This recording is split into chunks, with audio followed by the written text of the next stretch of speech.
Procesi i verifikimit dhe numërimit të votave po vazhdon në disa qendra komunale të numërimit, ndërsa në disa komuna ky proces është tashmë i përfunduar.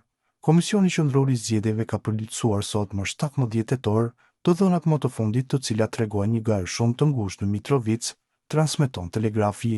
Kandidati i Partisë Demokratike të Kosovës PDK Arjan Tahiri deri tani ka siguruar 13.166 vota, që përfaqësojnë 49.23% të votave, ndërkohë Faton Peci nga Lëvizja Vetëvendosje ka marrë 12.437 vota, ose 46.50%. Deri tani janë numëruar 91 nga gjithsej 105 vend votime në këtë komunë. Pasaporta e Republikës së Kosovës ka shënuar ngritjen më të madhe ndonjëherë në indeksin e pasaportave Henley, duke u renditur në vendin e 65 për vitin 2025.